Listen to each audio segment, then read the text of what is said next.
Tonight on the Northwestern News Report, calling for change. Northwestern University graduate workers are marching to advocate for changes in the workplace. What steps they're taking to be a legally recognized union. Plus, new details on a sign posted outside of Deering Library. Why some see it as a rallying cry and others as hate speech. If you were going to build a building that was going to kill birds, you would design it just like this. And trouble in the skies. Why some NU buildings are making it harder for birds to spread their wings. Those stories and more on tonight on the Northwestern News Report. It's your news right now.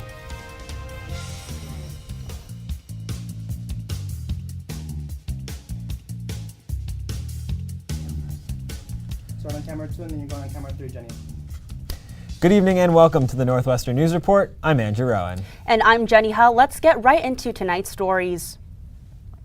A sign was posted on the gates of Deering Meadow Monday. It was in response to Weinberg Jr. Lily Cohen's opinion in the Daily Northwestern titled, quote, "I am more proud of my Jewish identity than anyone can ever hate me for it."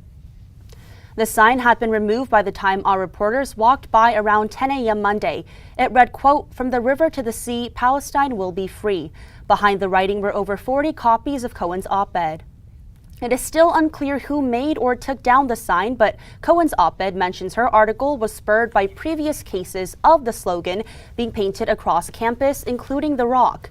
Cohen, who declined to comment, says in her op-ed that she takes offense, feels hurt, and gets angry, and, quote, "The NU administration should consider From the River to the Sea as a hateful slogan and treat it as such."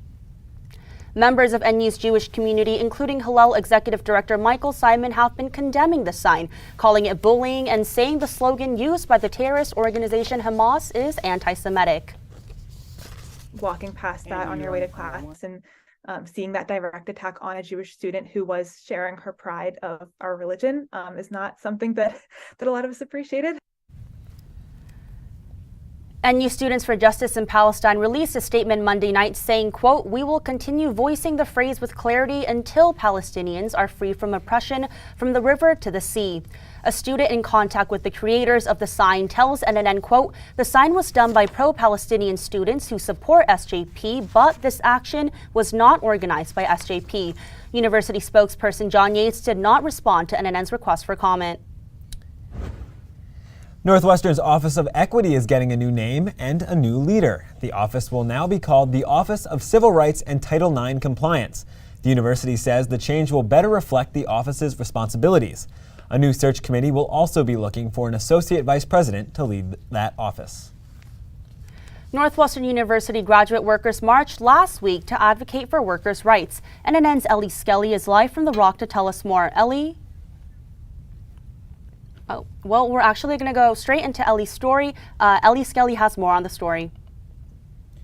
Okay, camera 1. Starting at the Technological Institute and marching across campus, Northwestern University graduate workers, or NUGW, delivering a letter to Northwestern demanding change. Now we're at the Rebecca Crown Center, which is the final destination for NUGW's march. There's just been truly no shortage of moments to make me feel even more optimistic and confident in this campaign. With over 2,000 signatures on their petition to unionize, NUGW says they've reached a supermajority of graduate worker support. People feel really empowered to see other graduate students or workers show up. The signatures demonstrate those who support NUGW and their partnership with the UE Independent Labor Union to be their voice at the bargaining table. I think that the power of this union is unmatched. For NUGW, a recognized union would put them one step closer to getting their demands met.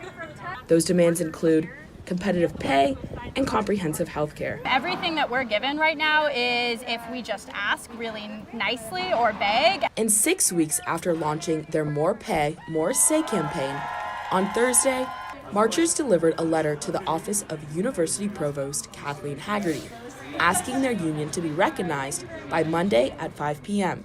In a letter sent to the organizing committee and obtained by NNN, Haggerty says, quote, "We will not agree to recognize the union as the students' exclusive agent, before they have the opportunity to vote. Shouting to the rooftops what it is that we want. We want more pay and we want more say. We want that permanent seat at the bargaining table. NUTW will now take steps to file with the National Labor Relations Board, which will conduct the official vote for unionization. I'm optimistic that we will win our campaign, whether that happens with Northwestern administration cooperating with us or not.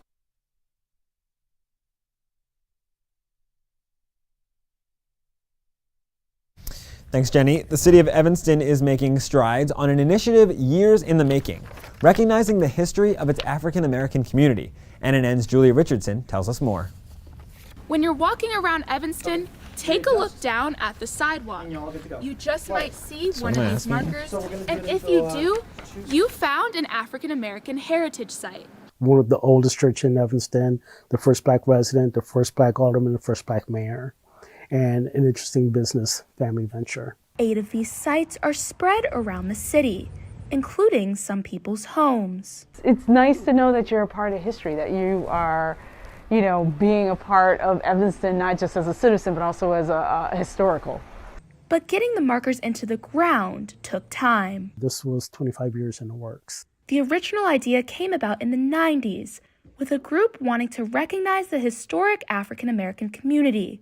But the initiative was put on hold. Looking at ways of getting that done and implemented proved to be difficult. But then, in 2020, I got inspired when I was walking down the sidewalk, and some of these older sidewalks have these bronze placards embedded in the sidewalk.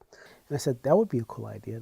To bring his vision to life, Robinson turned to community members, including local artist Ben Blunt. Anytime we get a chance to do something artistic that has kind of a permanent home in Evanston is pretty exciting. The markers serving as a way to avoid memorializing only one area of the city. And what we want to showcase is that in early history, the African American representation was all over Evanston. And a way to get Evanstonians engaged. Something that could have a lasting impact was pretty special. And Julia joins us now. So Julia, in the piece, there are 8 current sites in Evanston. Are there plans for any more? Yeah, so Robinson told me that there were 50 markers pre-made. He hopes to have about 4 sites dedicated per year. And although Shorefront nominated the first 8 sites, they now want to leave it to the community to nominate their own. Thanks so much, Julia. If you want to learn more about the heritage sites or to nominate a location that you think should be a site, visit evanstonheritagesites.org. Jenny? Thanks, Andrew. The cold weather didn't stop Northwestern students from enjoying an Evanston bus tour last weekend. NNN's Simone Garber joins the ride. Northwestern students climbing aboard a school bus Saturday morning to hear local historian Dino Robinson speak about Evanston's black community. I started, researching back in 1995, just out of self-interest. Then I got together with groups that were doing local history, and we grew into Shorefront. Shorefront, located just north of the Evanston Civic Center, commemorates Black history on Chicago's suburban North Shore. According to Robinson, Chicago Black history tends to center around the south side of Chicago, and that's the only place that there was a community.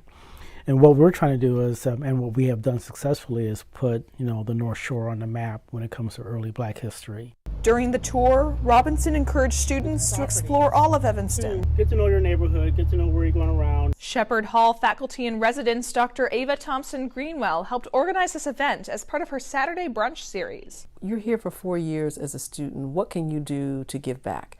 It's important, as I was saying, to do well in your classes, but it's also to do good, right, in the community in which you live. Learning beyond the classroom is something Dr. Greenwell hopes all students will practice to make an impact in their communities. The foundation of making change is to understand the necessity for change.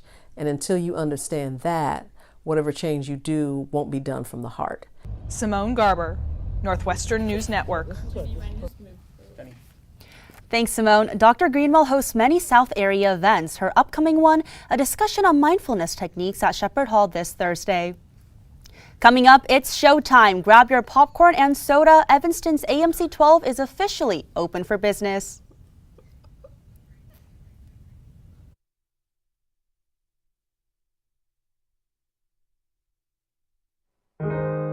At Northwestern, we're Wildcats in every way.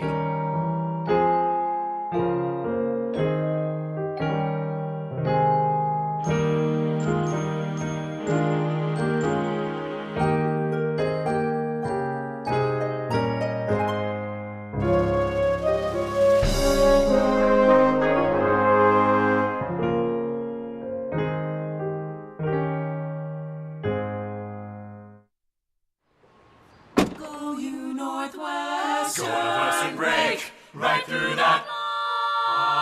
With our colors flying, we will cheer you all to go. Go you Northwestern, fight for victory, sweet victory, for the fame of our fair name, and go Northwestern, win that game. Go Cats! At Northwestern University, we are pioneering innovation and achieving excellence across every imaginable discipline.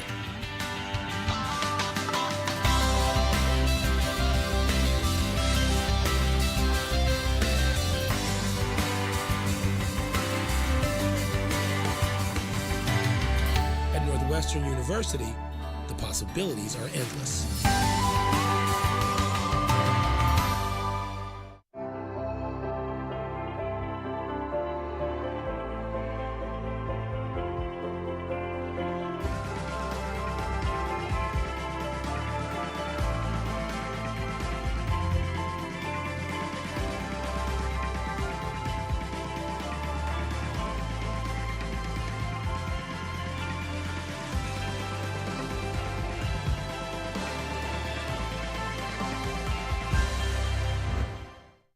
Welcome back. Some visit Northwestern just to experience the campus architecture, including the many glass buildings. But that's not flying over the heads of local bird activists. NNN's Liz Castello checked in with Evanston bird watchers. You hear them and see them. Birds migrate to Northwestern because of the school's bright lights and location on Lake Michigan, according to environmental sciences student Vlad Navirkovitz. Northwestern is on a very important flyway. But the glass buildings, like Francis Searle, pose a problem. If you were going to build a building that was going to kill birds, you would design it just like this. Glass reflections on buildings confuse birds. An estimated 1 billion birds die each year in North America due to collisions. Trying to save birds from dying in very gruesome ways by hitting windows is a noble cause. Since Northwestern announced its commitment to being a bird-safe university in 2018, the university added patterns to the glass on Francis Searle and parts of the Kellogg Global Hub. Still, roughly 700 bird collisions happen each year at Northwestern's campus, mostly due to Mudd Library, as well as the Henry Crown Sports Pavilion. Navirkovitz collaborates with the Evanston North Shore Bird Club and the ASG Sustainability Committee to promote bird safety on campus, establishing a petition earlier this school year to make Mudd Library bird safe. We have to get lots of people to sign it. The changes to Mudd could roughly cost between $50,000 and $100,000, and university officials aren't flocking toward the idea. Northwestern's facilities department did not respond to requests for comment. Unfortunately, Northwestern doesn't seem to prioritize the opinions of people outside of the community. The petition currently has over 500 signatures and support from numerous bird advocacy groups. Something's in the air for local bird advocates. Thanks, Liz. If you see an injured bird on campus, call the Chicago Bird Collision Monitors at 773-988-1867. It's no secret that organic chemistry is difficult. NNN's Alicia Tang spoke with current students to see how they feel about the notoriously hard class. Organic chemistry is a core class in many STEM sequences, but many students say they've had to drop it because of its difficulty. And for those that remain? Not only do I have to master the content that is presented in lectures, I would have to go like countless examples. Some students say the class takes a toll on their mental health. This weekend I finally went out, and a fellow Orgo person was like, wow, you went out? Couldn't be so brave. At office hours, students can often be seen lined up out the door. I think the TAs are super helpful, but I would say really it's hard to get your one-on-one time. Ward says the difficulty stops her from enjoying the subject. I just am not taught in a way where I can be interested in it. So is there any benefit to this structure? Assistant Professor Dr. Mark Aparici says yes. You teach students the rules and just reinforce the rules and restate them over and over again and how they apply to different scenarios and different molecules. Students it's been my experience, find it a much more rewarding class. According to Aparici, the class is worth a chance. Don't be scared of organic chemistry. A chemistry class that doesn't always come organically.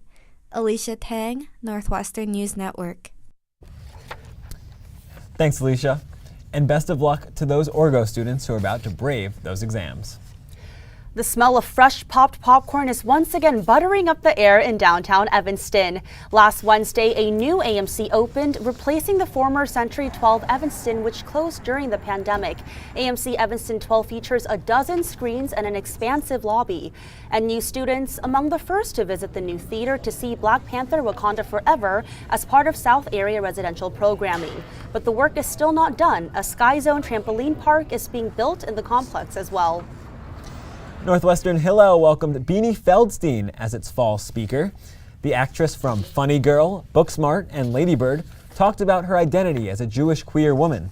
She also shared advice for Wildcats. Feldstein emphasized the importance of building community in the workplace. She shared examples of friendships that helped her shape her own career. Roughly 300 people attended the event. Following a $5 million donation to the Medill School, Game of Thrones author George R.R. Martin paid a visit to his alma mater. R.R. Martin engaged with students through a Q&A with Medill Dean Charles Whitaker, along with lunches throughout the end of last week. The donation will go to a summer writing workshop and an endowed professorship. During the Q&A, R.R. Martin talked about his contribution, creative process, and experiences as a Northwestern student. He also said his next book is still in the works.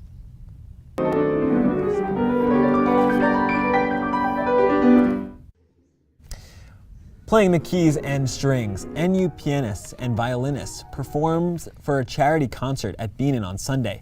Hosted by NU Ukraine, the concert showcased Ukrainian performers and pieces from Ukrainian composers to show solidarity.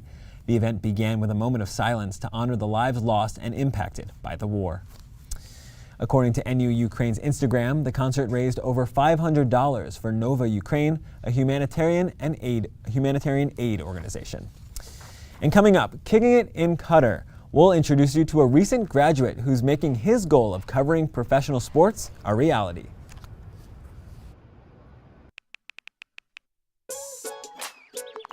Worried about your friend, but don't know how to reach out? You could say how are you or get a fake tattoo. You could ask with an app if it works for you. You could chat with them in VR. It's all good if you think you should check in. Yeah, you should. Whatever gets you talking. Reach out to a friend about their mental health.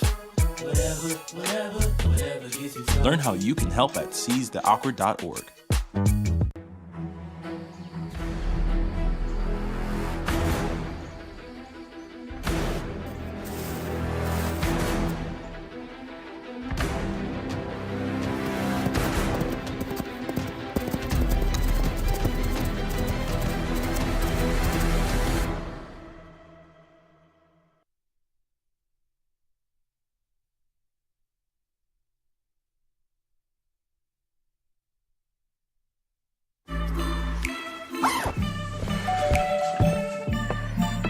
Yo, camping buddy.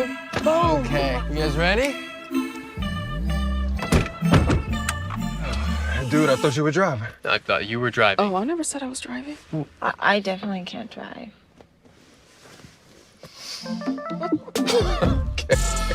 If you're high, just don't drive. It's illegal everywhere. If you feel different, you drive different. Last week, Brandon met a girl on a dating app. One day after work, he finally found the courage to ask her out. No answer. He started to panic. Was he being too pushy? Maybe it was too Sorry I didn't respond. I was driving. I would love to go on a date. How does tonight sound? Brandon tried to play it cool, but inside he knew. A girl so smart, so responsible. She must be a keeper. Well, welcome back. If you were out on campus today, you may have seen some snowfall. Our camera spotted some very light snowflakes today. Overnight tonight, we'll see some wintry mix, and tomorrow we'll have a better chance of some solid snow showers. Most of that will be over by tomorrow night. It's a little uncertain about what we're going to get for snow totals. We're looking at possibly around 3 inches at least. So if we bring out our old friend in the weather department, Archie at the Arch, you can tell graphic design is our passion, what should they wear tomorrow? Well, snow gear. Find it, folks. Get it out from the tubs under your bed. Put on the hat and gloves. It's not going to be pleasant. You can see Archie has it all. But like every other Northwestern student, they've got a disproportionately sized coffee cup to help them get through the day. That's the latest from the NNN Weather Center. I'll send it back to you, Jenny. Looks like we need to get some coffee for Archie. There we go. There it is. Well, thanks so much, Andrew. Yeah, stay warm out there, everyone. Artificial intelligence or AI systems are creating ways to help us live more efficiently. However, these innovations have both pros and cons. NNN's Maria Heim explores how Northwestern interprets both sides of AI. Avery Kerr fell in love with technology when she was a kid. From early on, I've been thinking about kind of the role of technology in our day-to-day. Through conversations with her dad about tech innovations, he inspired her to think about the role of technology and what innovation means. It seems so second nature to him that oh, we can do so many things with technology, so why don't we? After getting to campus, Avery joined RAISO, a group that discusses technologies and explores the implications of artificial intelligence, or AI. But what exactly is AI? Anything that's able to make judgment calls on its own. Computers making decisions that they weren't explicitly told to do. Oftentimes, you aren't aware you're using an AI technology. Being recommended things like new movies to watch, clothes, or even new people to follow is purely a good thing. The Night Lab is a space on campus that welcomes conversation around these technologies changing different landscapes, including journalism.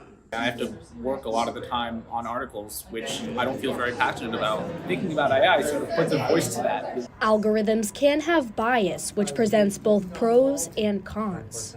If you use it as a stimulus, then I think it's great. If you use it believing that it replaces humans, to me that's not entirely accurate. Transforming technologies from college campuses to global networks. There'll be enough churn, enough new ideas, enough technology that we can't even imagine that springs up.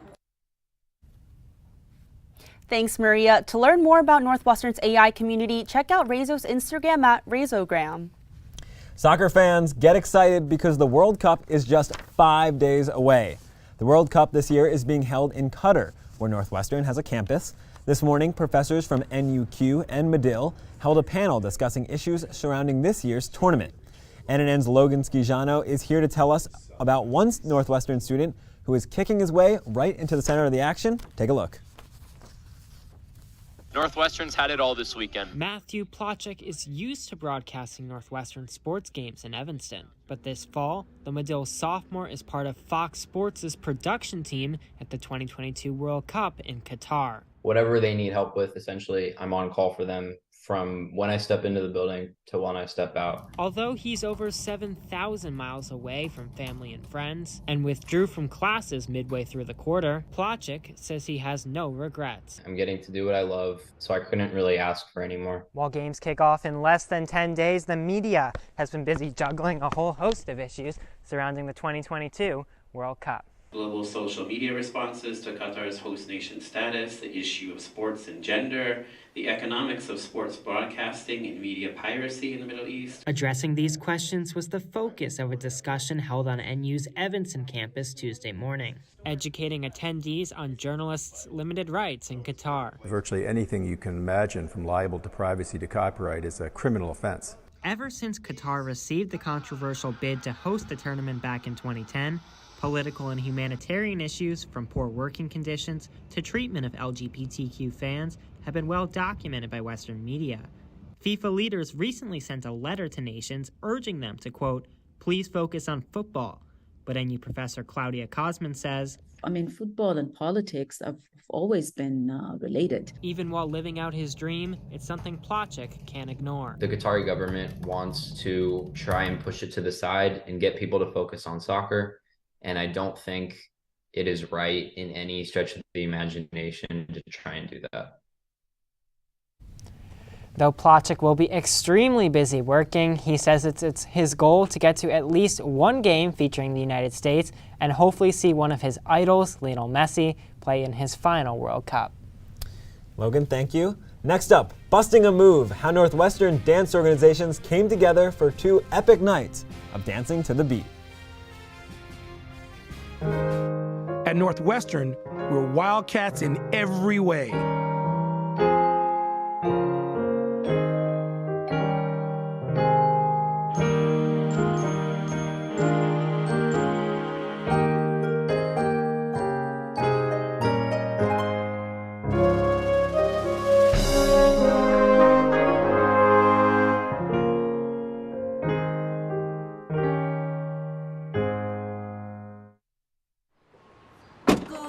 Northwestern break right through that. With our colors flying, we will cheer you all to go. Go you Northwestern, fight for victory, sweet victory, for the fame of our fair name, and go Northwestern, win that game. Go Cats!